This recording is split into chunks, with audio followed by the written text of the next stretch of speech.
What is going on, guys? Jesse504 here, bringing you all the PBA Week 2 recap. This is for Season 4, and while I may not be coaching this year, coaching this season, still wanted to be helping out behind the scenes.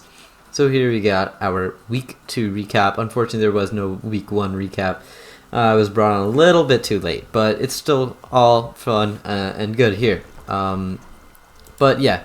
This is just the standard recap. We'll be going over matches of the week, standings, and leaderboards. So let's hop right into the match of the week for Gibble Gang. Gibble's match of the week featured Hawaiian Shamans, Southeast Shamans, and Ace Harm's Melbourne Magnazones. And Shaman started off the match really hot with a Rhoda Mo that was packing Light Screen, Nasty Plot, and Stored Power with a weakness policy in order to 1v1 Mega Venusaur, and that ended up working great. But then Ace Harm brought the game back into his favor with a strong double from Lycanroc Dusk into Jolteon after baiting a Drill Run into Shaman's Nihilego. And this led Shaman to switch into Corviknight, which is exactly what Ace Harm wanted, and he predicted with his Choice Specs Jolteon to claim 2 kills. However, Shaman brought it back in the end with Choice Banded Ice Shard Weavile being able to claim 3 kills despite an unfortunate freeze on the Corviknight. And this was just a really good game, very good back and forth game, good play from both sides.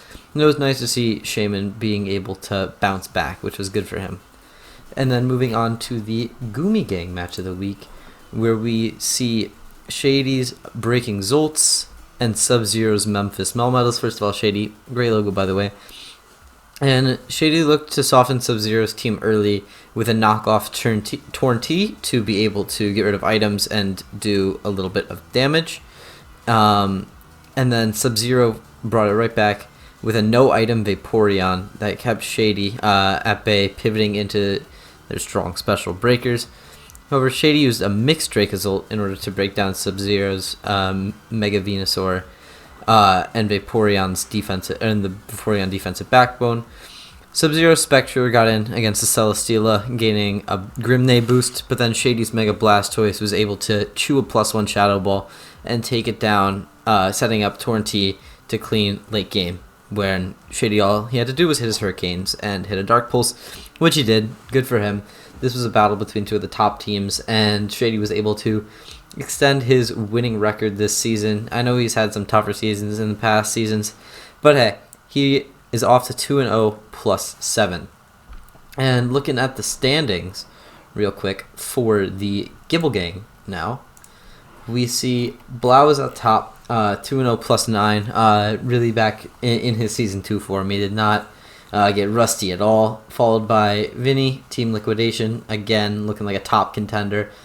And then we got Scrosh with the Munich Munchlax and Freeze Shots with the Ice Cold QBs rounding out the top 4.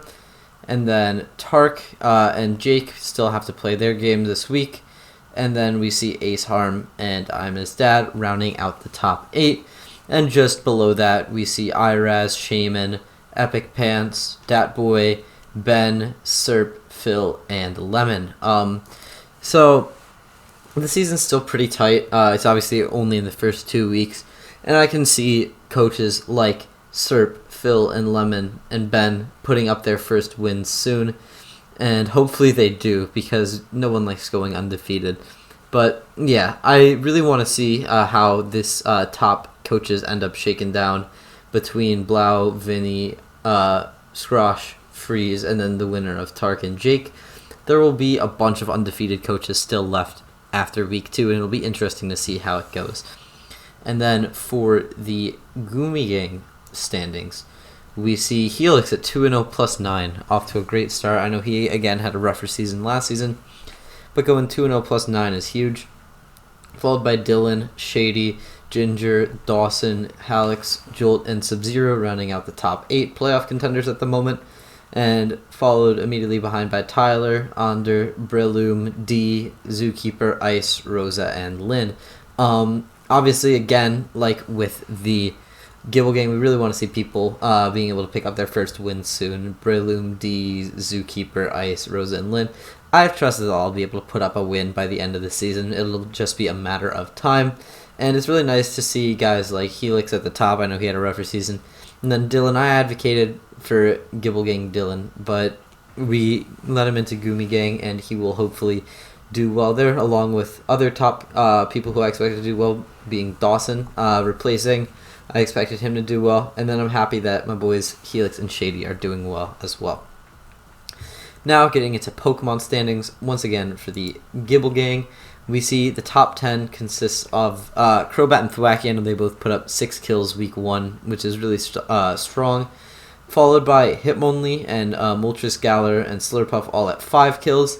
Then Mew and Galarian Zapdos, along with Mega Medicham and Noivern at 4 kills. And then Mega Arrow at 3. And I'm certain that there's more 3-kill Mons, but 3-0 Mega Arrow, along with having the first letter A, will definitely put it on the leaderboard for you.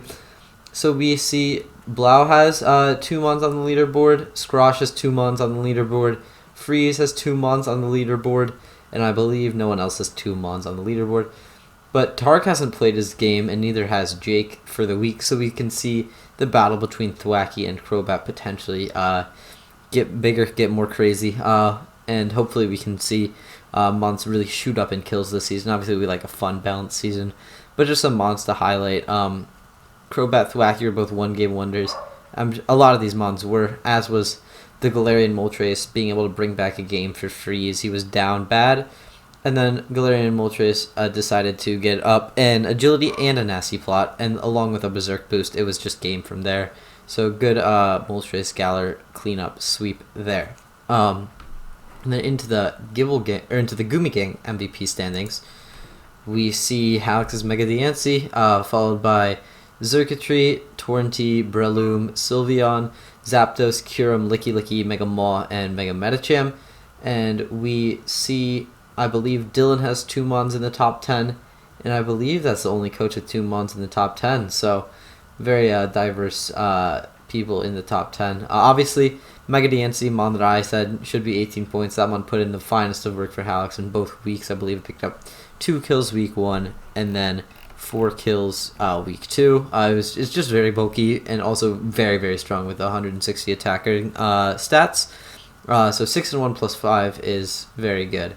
And then Xurkitree had its big game with the blunder policy set.